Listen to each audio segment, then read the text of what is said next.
Fala aí, pessoal, sejam muito bem-vindos a mais essa enrolação. É o seguinte, galera, será que o Brasil pode dar um calote na sua dívida? É isso aí. Será que nos próximos anos o Brasil pode deixar todo mundo com pires na mão e não pagar a sua dívida, de repente até o tesouro e tal? É sobre isso que eu vou falar no vídeo de hoje. Eu vou te explicar o que está acontecendo no mundo em 5 minutinhos, depois falar a situação atual do Brasil e no final do vídeo eu vou dar a minha opinião, porque toda hora me perguntam isso. Ah, Charlão, eu tenho medo de investir no tesouro. E por que o gringo não investe mais no Brasil? Pode ter um calote? Não pode? O Brasil já deu um calote? Quem já deu? Calma, porra. Eu vou falar sobre tudo isso no vídeo de hoje, que vai ser muito rápido, mas talvez seja o mais importante que eu já fiz aqui nos últimos meses. Portanto, quem não ficar até o final é louco. Mas antes de eu começar, você já sabe, se inscreva aqui no YouTube batendo no sininho e me diga nos comentários. E aí, bichão? Saia de cima do muro. Na sua opinião, você acha que o Brasil pode dar um calote? Vai dar um calote nos próximos anos? E não é nos próximos 100 anos, porra.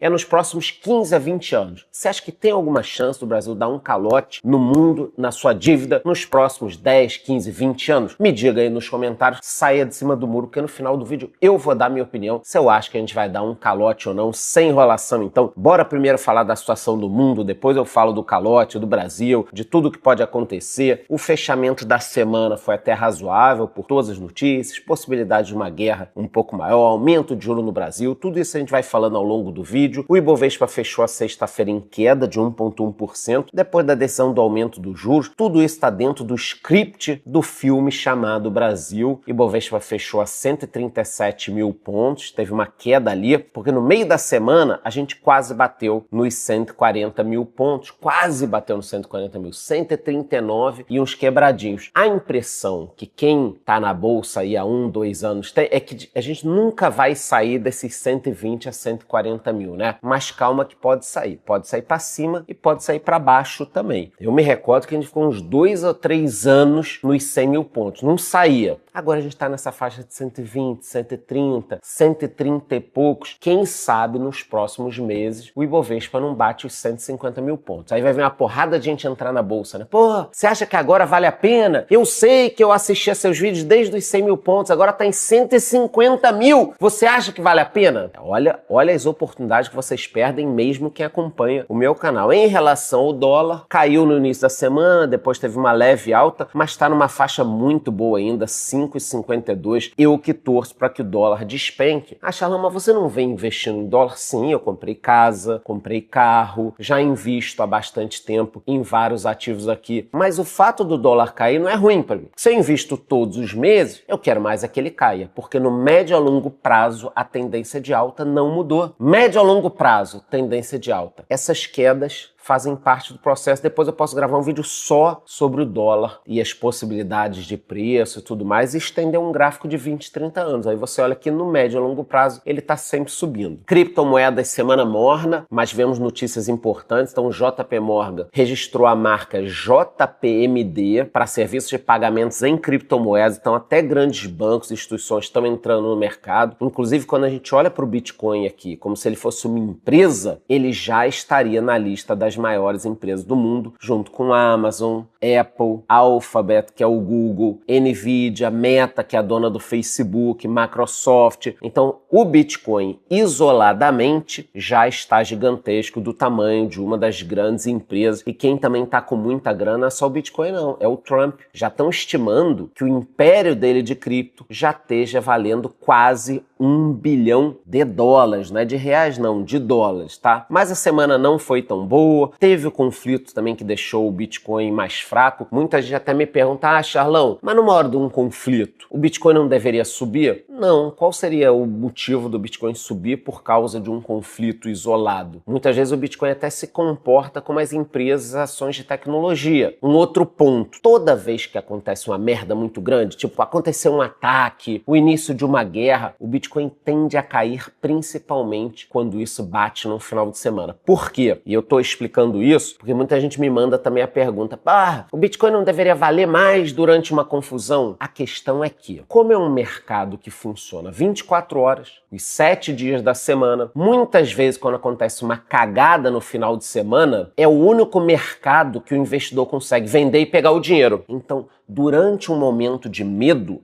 as pessoas querem dinheiro e elas vendem o Bitcoin. Então é comum que aconteça isso, tipo, Deus me livre, deu um problema, um ataque, uma notícia muito ruim no final de semana. O Bitcoin tende a cair. Por quê? Porque é onde os investidores vão buscar liquidez, eles vão vender justamente Bitcoin. Você não consegue vender as suas ações num domingo à tarde, consegue?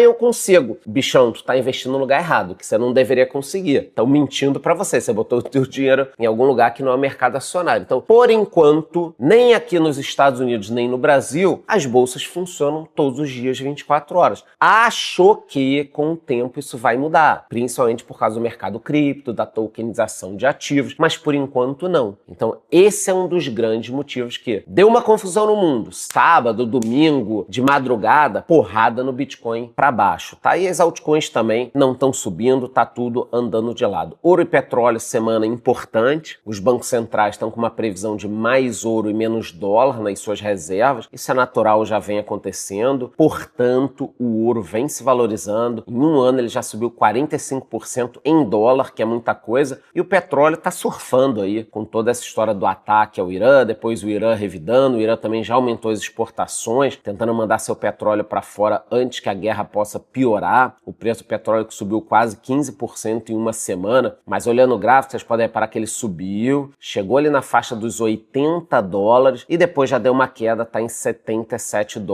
é muito pouco para o tamanho do conflito. O que eu estou querendo dizer com isso? Caso esse conflito comece a se estender na região ou mais países entrando, é para o petróleo para 80, 90, 100, 120, $150. Não acho que isso vai acontecer, mas você precisa saber que pode acontecer. Poxa, Alão, eu tô achando um negócio estranho também. Por que se Israel atacou o Irã, os outros países não estão atacando Israel nem reclamando tanto? Porque para muitos desses países, o Irã também é uma ameaça. Então eles não podem apoiar Israel, mas estão apoiando. Jordânia, Arábia Saudita, Síria, a Turquia está reclamando um pouco, mas ninguém, a verdade, ninguém queria o Irã como arma nuclear. Só que ninguém tinha culhão para chegar lá e parar o programa, nem grandes países, nem os europeus tinham culhão de fazer isso. E aí sobrou tudo para Israel e está sendo uma guerra complicada. Destaques da semana, antes de falar da história do Brasil, vamos começar pela Argentina. O Milei citou os atentados que aconteceram na década de 90 e classificou o Irã como inimigo da Argentina. Um dia eu conto melhor essa história para vocês. Com a valorização do peso, os argentinos estão invadindo o Brasil, puxando venda do comércio, venda de hospedagem. Eu morei 15 anos em Santa Catarina, né? Eu não sei se alguém aqui é de Santa Catarina, pode falar nos comentários, mas Camboriú, Balneário Camboriú, cara, no verão é só argentino. Pelo menos durante um tempo foi assim. Aí a crise piorou, agora parece estar voltando. Então é muito bom pro comércio local, é muito bom pros hotéis, é bom pra todo mundo. Os caras vêm cheio de dinheiro, argentino tem dólar pra cacete. Quer dizer, vem não, vão pro Brasil. Estão lá no Brasil gastando dinheiro. Então é muito bom pro Brasil que eles cheguem lá cheios da grana, o turismo é o melhor dinheiro. Já falei isso, tá? No Rio de Janeiro, por exemplo, eu que sou carioca, você poderia melhorar muito a situação da população, acabando com a violência e levando mais turistas. Porque o turista é o cara que chega com dinheiro para gastar. Cada turista chega com 2, 3, 4, 5, 6, 7 mil dólares, 10 mil dólares. Aí os caras querem ir pra churrascaria, beber caipirinha, casa de saliência, pegam Uber, pegam táxi, vão pra praia, vão pra restaurante. Cara, o cara vem gastar.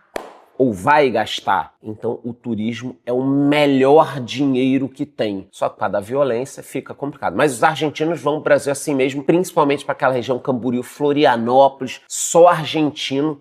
E agora cheio de dinheiro. E o Milei já disse que não tem segredo, tá? Para melhorar a economia de um país, você tem que cortar os gastos, cara. Você precisa cortar os gastos. Fica a pergunta, será que nas próximas eleições a Argentina vai servir de exemplo para o Brasil? Eu não sei, mas é um perigo para a esquerda isso. Caso ele dê jeito na Argentina, é muito difícil, já falei para vocês que é difícil, mas caso ele dê jeito, vai ser um problema para a esquerda aqui. Porque os candidatos de centro e de direita vão querer mostrar o trabalho na Argentina. No final do vídeo eu falo um pouco sobre as eleições e sobre uma teoria minha maluca que surgiu essa semana, mas que não é tão maluca assim. Fique até o final desse vídeo. Já na Europa, vamos lá, mesma coisa de sempre, inflação na zona do euro desacelerou para 1,9, mas a economia muito parada, o Banco Central da Inglaterra acabou mantendo a taxa de juros inalterada. Na Itália, a inflação caiu também, mas é o que eu tento falar com vocês, nada de substancial social acontecendo na Europa, né? Eu que gravo vídeo aqui todas as semanas, desde 2018, 19, eu não tô me lembrando de uma época nesse período inteiro que eu dissesse para vocês que a Europa tá crescendo, custo da energia caindo, novas indústrias, estão investindo em tecnologia, tão... Não, é só burocracia, inflação sobe um pouco, depois cai, mas nada acontece. Tanto que eu recebo depoimentos de pessoas que foram para Portugal, para Alemanha, para Irlanda, falando que elas até ganham razoavelmente bem, mas o custo de moradia destrói os impostos, acabam destruindo a qualidade de vida. Não sei se é verdade, me digam aqui também nos comentários, tá? Mas vamos seguir. A confiança do consumidor da zona do euro caiu mais que o estimado em junho, tá vendo? Os caras devem estar vendo meu vídeo e aí ficam chateados. E os membros do Banco Central Europeu disseram que o crescimento fraco da zona do euro é a grande preocupação. Eu tô falando isso há 6, 7 anos aqui no canal. Já as bolsas fecharam em alta com o alívio das tensões. O mundo não entrou numa terceira guerra ainda. China também é extremamente importante, eu gosto de falar aqui. Eles evacuaram 1.600 pessoas do Irã, centenas de pessoas de Israel, estão preocupados com todo mundo que está lá, já mandaram a turma sair. A produção industrial subiu 5,8%, vendas no varejo avançaram 6,4%. Isso é um bom indicador que a China está aí preocupada com a história toda das tarifas aqui do Trump. Deram um prazo de 90 dias para conversar, estão vendendo muito durante esse prazo, mas não vai dar para ficar prorrogando.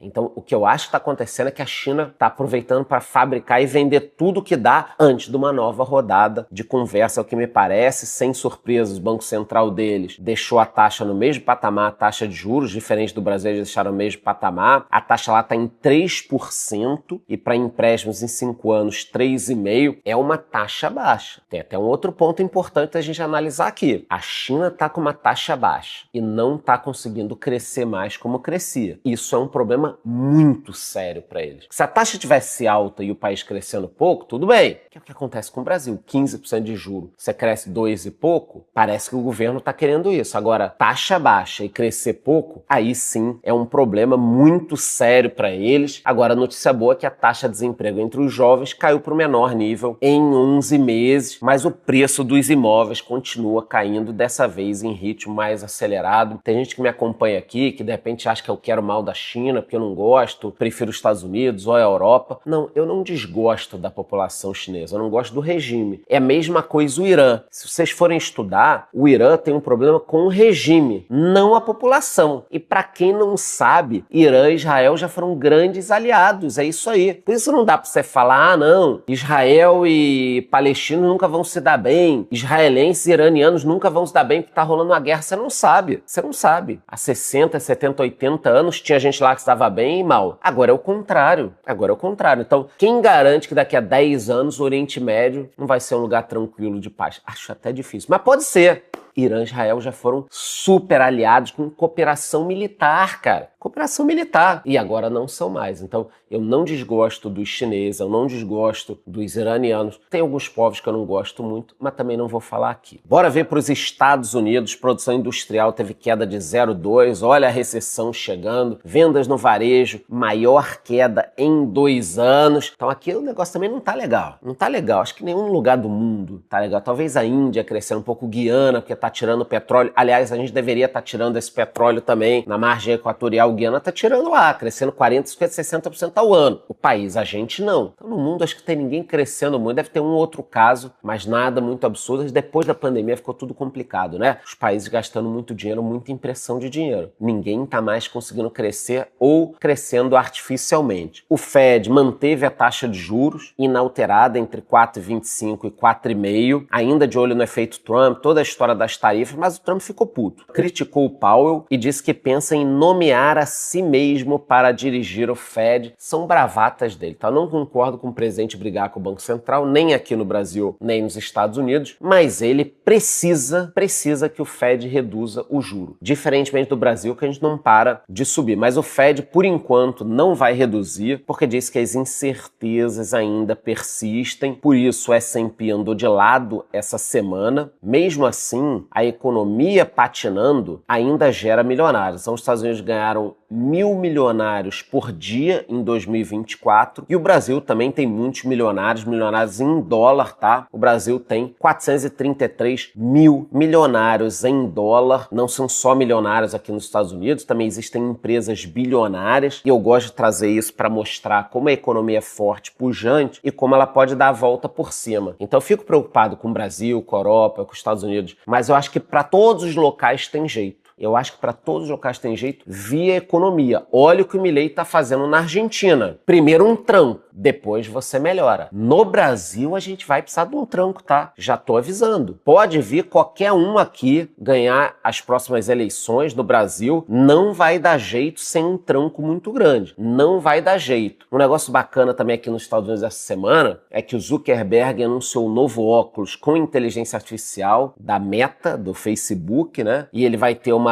gravação de vídeo em 3K, vai ser bem melhor que o último modelo. Com certeza esse eu vou comprar assim que lançar, mostro pra vocês, vai ficar nessa faixa aí, produção, coloca na tela de novo, de $399, que não é muito baratinho, mas dá pra gente comprar, dá pra pagar numa boa, então com certeza eu vou comprar assim que lançar e quando chegar também eu já mostro pra vocês. Falar um pouquinho sobre a guerra antes de trazer todas as notícias do Brasil que vocês precisam saber. Israel versus Irã, já são 600 mortos e 1.300 feridos, segundo cada país falando. Israel também já eliminou diversos militares do alto escalão do Irã. Isso aqui tem muito a ver ainda com 7 de outubro, aquele ataque terrorista que foi feito em Israel, parte pelo Hamas, parte pelo Hezbollah, muito arquitetado por lideranças do Irã, que estavam lá de dentro do Irã achando que estavam tranquilas, mas o Ali Khamenei continua vivo, que é o líder supremo. Pelo menos enquanto eu tô gravando esse vídeo daqui, vários comandantes já foram eliminados, mas o Ali Khamenei continua vivo. O Irã diz que somente irá negociar se Israel parar com os ataques. A Europa também está tentando uma negociação direta com o Irã, mas está muito difícil. E o Trump diz que vai decidir se entra nessa guerra entre Israel e Irã em até 2 semanas. Aqui eu preciso dar minha opinião. Preciso que vocês me digam nos comentários se vocês concordam ou não. É importante, que é o seguinte: por que o Trump não entrou na guerra ainda? Eu já expliquei e vou explicar de novo. O Trump prometeu durante a campanha que não começaria novas guerras, que acredita que os americanos já gastam até demais com guerras, com proteção a outros países. Não é com a questão militar que eles gastam muito, não é essa a preocupação dele. A preocupação dele é gastar demais com algo que não visa a segurança dos americanos, e sim de outros países. Então, a base dele aqui nos Estados Unidos, eu vejo no noticiário, nas redes sociais, a base dele aqui, boa parte dessa base não quer que ele ataque o Irã. Caso o Irã ataque os americanos, aí é outra história. Aí vão querer que ele devaste o negócio. Mas a base dele não quer que ele comece uma guerra dos americanos. E tem outros pontos que eu tenho visto aqui no noticiário, entre especialistas falando, dizem, aqui é quase uma teoria da conspiração misturado com relatórios militares e tal. Presta atenção. Dizem que existem cerca de 1.000 células terroristas adormecidas por aqui. E que, caso os americanos ataquem o Irã, essas células vão acordar e fazer ataques internos aqui dentro, né, dos Estados Unidos. Então a preocupação do Trump é entrar na guerra e os americanos sofrerem aqui e ele virar o culpado. Essa é a grande questão. Fora os ataques a bases militares que os iranianos podem fazer nessas bases americanas que eles têm no Oriente Médio. Então, se o Trump atacar, o Irã pode revidar de forma muito, muito forte. Dentro da região, fora da região e até aqui dentro dos Estados Unidos. Do outro lado, caso ele não entre nessa guerra, vamos imaginar um cenário péssimo aqui. O Trump decidiu não entrar na guerra, deixar Israel sozinha lá. Daqui a 10 anos, 5 anos, 10 anos, o Irã desenvolve uma bomba, que nem tá todo mundo falando, coloca numa geladeira, exporta lá para a França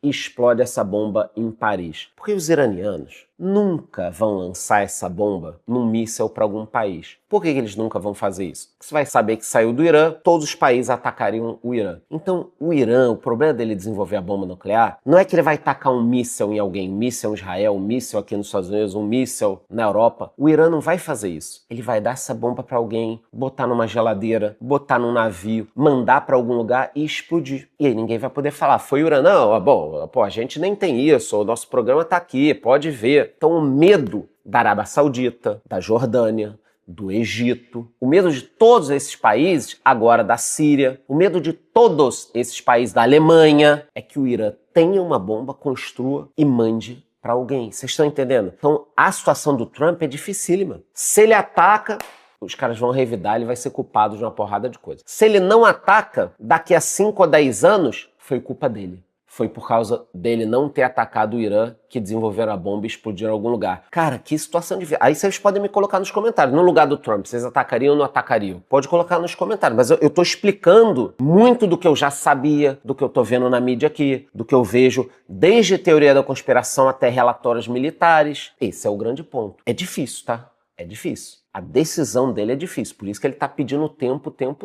Esse é o grande ponto. Agora vamos falar do que importa: Brasil, samba, carnaval, caipirinha, futebol. Aliás, precisamos falar de futebol. Tá acontecendo uma coisa muito injusta no mundo atualmente, mas vamos primeiro falar de taxa de juros. O Banco Central elevou a taxa Selic em 0,25, então a taxa Selic foi para 15% ao ano. É um absurdo isso. Eu fiz uma live, vou deixar aqui nos cards para quem não viu a live, tá de sacanagem. Toda reunião da Selic eu faço uma live. O que você tem mais importante para fazer na sua noite que sai o resultado da Selic? Você tem que ver minha live. Então vou deixar aqui caso você não tenha visto ainda. Com esse aumento, o Brasil tem a segunda maior taxa de juros real do mundo. Estamos quase em primeiro lugar. É uma merda isso aqui, mas estamos quase em primeiro lugar nesse item. A Turquia é maior, a Turquia que é uma ditadura horrível e tal. Depois tem a Rússia embaixo da gente. Tem a Argentina, que já vem reduzindo seu juro, tá caindo aqui no ranking. A África do Sul quase em guerra civil. Então a situação do Brasil é muito ruim, na minha opinião, nesse ranking. E os analistas, economistas, especialistas dizem que a crise fiscal só vai piorar. O Brasil corta gasto, não vai dar tanto que, vocês lembram, mês passado a Moody's reduziu a perspectiva da nota do Brasil. A nota do Brasil ainda está num patamar ruim. E antes que vocês falem,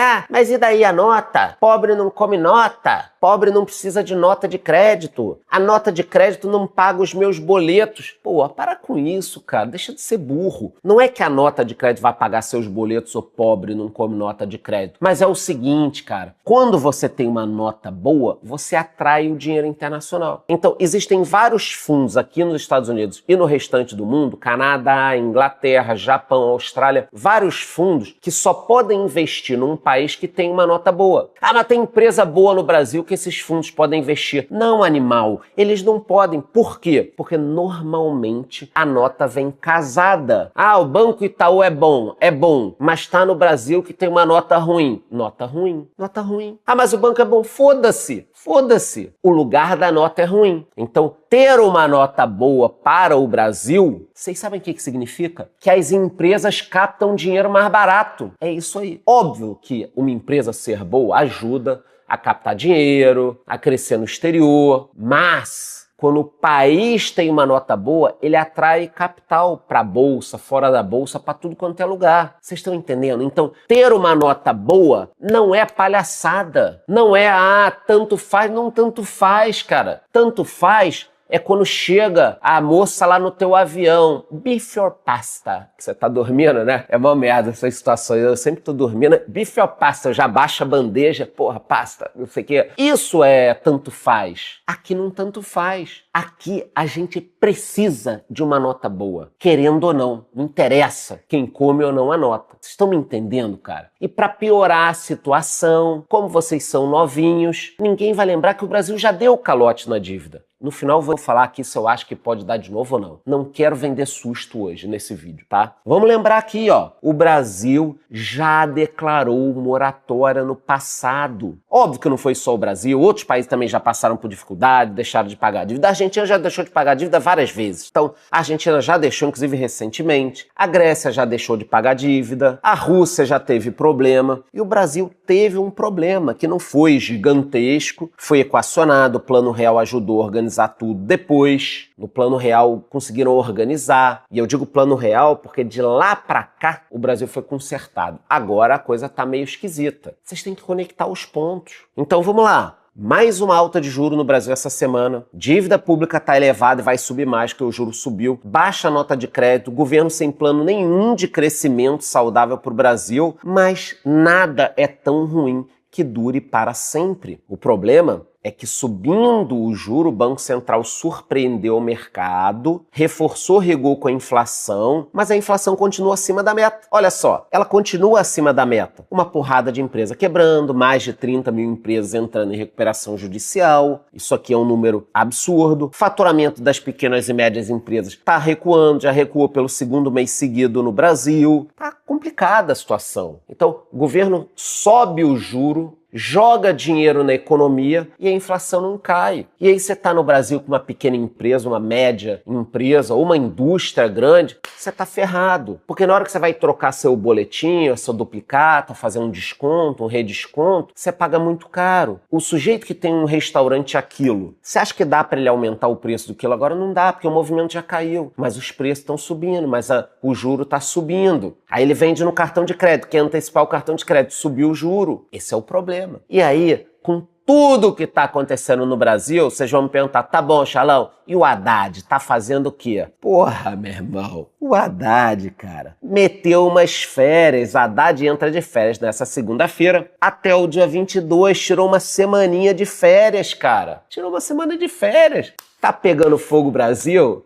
Não é problema meu, o meu tá garantido. Lei de Jó, cada um com seus BO. Não é problema meu. Haddad pegou sua barraquinha e foi embora, foi pra praia. Até uns deputados lá criticaram e tal, mas ninguém tá nem aí. E nós já estamos de olho nas eleições. Já falei pra você, já começou. Eleições já tá rolando aqui. A desaprovação do Lula caiu muito, trago isso quase toda semana. Não faltam motivos. A disputa do IOF, aumento de impostos, pedido de ajuda para a China para regular as redes sociais, também afetou a popularidade dele, participou de desfile militar na Rússia, falta plano de corte de gastos, o escândalo do INSS, na minha opinião, é o maior fator. O Lula até já admitiu que sabe que isso aqui pesou demais na imagem dele. Mesmo assim, ele falou essa semana, se for candidato em 2026, será para ganhar as eleições. Tem muita gente para disputar e aqui eu tenho uma teoria. Olhem essa foto, tem muita gente para disputar, tá? Mas atualmente o Lula perderia para o Bolsonaro, Tarcísio, Michele. E o que eu acho que está acontecendo também? Um plano B. Olha essa notícia que saiu essa semana. Após 28 anos, Ciro Gomes negocia volta ao PSDB para concorrer ao governo do Ceará. Olha que interessante. Poxa, mas o que o Ceará tem a ver com a presidência? Calma, porra. Já vou te explicar. Me acompanhe aqui. Vocês lembram? E eu caí nessa mentira, tá?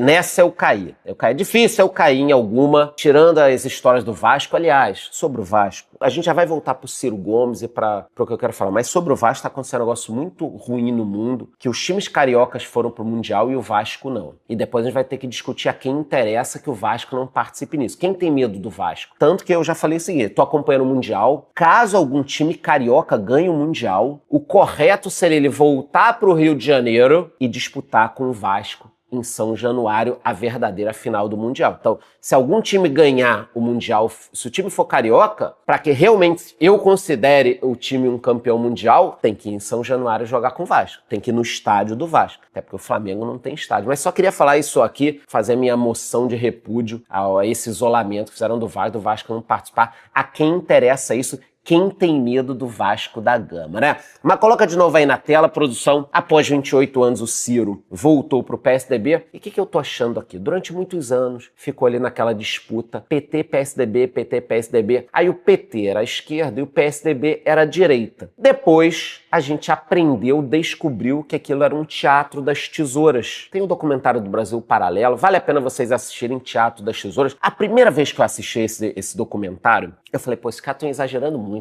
Porra, como assim o PSDB é de esquerda, é aliado do PT? Porra, também esses caras exageram. Quando o Alckmin virou vice do Lula, eu pensei, porra, como é que isso tava na minha cara, eu não tava percebendo. Então, o que eu acho que tá acontecendo, tá? Estão pegando o Ciro e botando no PSDB. Vão pegar mais algumas pessoas e vão tentar voltar com esse papo de PT, PSDB, esquerda, direita. Qualquer um fora disso é fascista. Vocês estão entendendo? Por exemplo, Se eu quiser, não quero ainda. Ah, eu quero concorrer como deputado federal, senador, governador, qualquer coisa. Ou eu vou estar num desses dois partidos, ou eu sou um fascista, não sei o que, vascainista, alguma coisa ista. Vocês estão entendendo? Depois a gente vai falar sobre isso mais próximo das eleições, mas eu tô desconfiado que querem surgir de novo com um PSDB dentro dessa linha aqui. Bom, eu mostrei tudo pra vocês, agora eu vou falar rapidinho como eu acho que dá pra gente proteger o dinheiro em um minutinho, porque depois nós teremos novos vídeos. Mas antes de eu falar sobre como proteger o nosso dinheiro, produção, coloca na tela aí as imagens da minha comunidade, que eu tenho recebido muitas perguntas. Pô, Charlão, o que você está fazendo para proteger o seu dinheiro? E eu mostro lá como você pode diversificar, colocar mais ativos, investir no exterior. Eu mostro passo a passo como eu faço isso. Tá aqui, bichão, tudo que você precisa saber para começar a ganhar em dólar, de quebra para proteger o seu patrimônio. Dentro da comunidade eu tenho curso com mais de 60 aulas de investimento no exterior, onde investir ações, BDRs, ETFs, renda fixa. Porra, eu te ensino a receber dividendo em dólares todos os meses. Tá tudo lá, eu vou deixar o link aqui embaixo. Só não recebe dividendo no exterior quem é louco, cara. Então,